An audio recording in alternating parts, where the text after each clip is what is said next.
Councilmember Kaplan, first of all, thanks a lot. I got to ask you a question. You said that you stepped in to save the day regarding the A's. Explain that.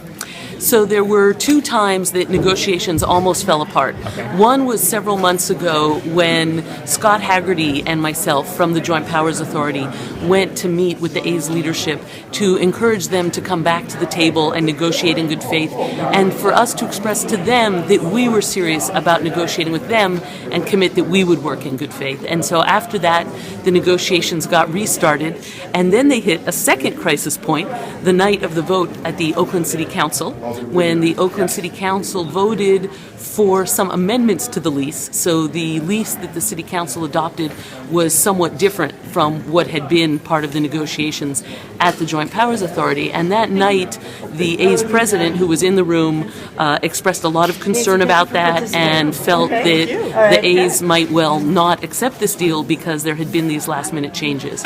And so that night, I called Lou Wolff, the owner of the A's, and I asked him to please seriously consider approving the lease from the Oakland City Council, encouraged him to look seriously at the amendments, that they wouldn't hurt him, and he said that based on my request, he would consider it. And then as a result, he did, and the A's ended up signing off on what the City Council had approved, which now has been approved by both the county and the Joint Powers Authority, thus saving 1,000 jobs and earning $20 million for the public. Thanks. You bet. Mayor Quan, your thoughts on Mayor Kaplan's statement about her saving the A's, please. You know, these complex issues, whether it's passing Measure BB, which is a transportation measure, or saving the A's, is nothing that one person does. You really have to do it in coalition. And I think that the people who save it in the long run are the ones who work together in coalition. So I think saving the A's and building Coliseum City is going to need a lot of, quite frankly, collegial working together. I don't think any of us want to step out and say, oh, I saved it. I mean, I often say that I started the process by getting the EIR started for the Coliseum back my first year as mayor, when everybody told me they were all gone, don't even try. And so, like, I could say that I'm saving all the teams too. I think I put a lot of work in it, not just a few months or you know, and there's a lot of debate about the deal at the end. And we all worked really hard to put those votes together because there are a lot of people who felt that the deal was not good. But I particularly convinced quite a few council members that, look, we're not really going to lose as much money as if the contract goes up 10 years. Probably in 2 or 3 years we'll have a new stadium, one way or the other. Let's go. Let's send a message to the nation. Let's send a message to the owners of the A's that we're ready to negotiate. And I think it is now. The ball is literally, probably the wrong metaphor, but the ball is literally in their court now. They have to decide. We've provided Howard Terminal. We've provided the Coliseum City.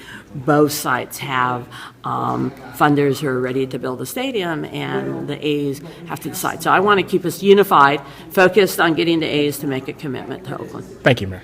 I got to ask you, what do you think of Rebecca Kaplan saying that it was her intervention to save the A's in Oakland? Well, I mean, first of all, it's always difficult and challenging to say you saved the sports team. As you know from my experience with the Raiders, there are more people who read the front page than the sports page. Yes. Thank you, Mayor Harris. Appreciate it. Hey, Joe Tuman, thanks. Your thoughts on Councilmember Kaplan saving the A's to stay in Oakland? Look, I appreciate that she has been our representative, one of our representatives, along with Councilmember Reed to the JPA.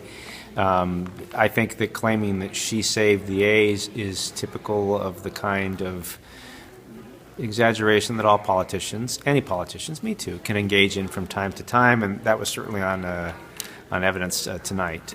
I think if you asked someone like Nate Miley if Rebecca had saved the A's and he was there watching tonight, he'd probably give you a different story. I think if you talk to people in our own city government, you don't even have to talk to the mayor. Talk to our city administrator, Henry Gardner.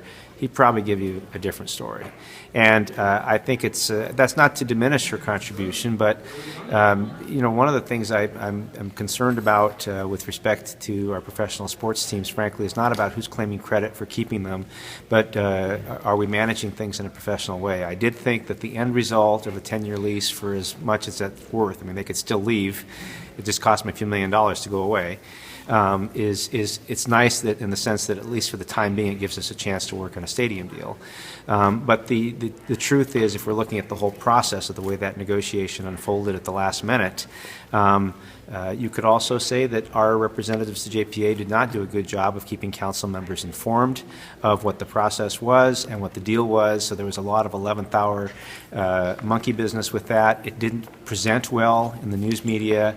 The city seemed spooked by Bud Selig's decision to allow the A's to start looking, and the fact that Lou Wolff contributed to Rebecca's campaign and complimented her also at the time he's negotiating with her, suggests, I won't say it was unprofessional, I'll just say it seemed a little inappropriate. When you're negotiating with somebody, you shouldn't be doing that. So I think that probably it's a lot to say that she saved the A's. I think she was involved in the process, and I'm happy for that. Thank you, Joe.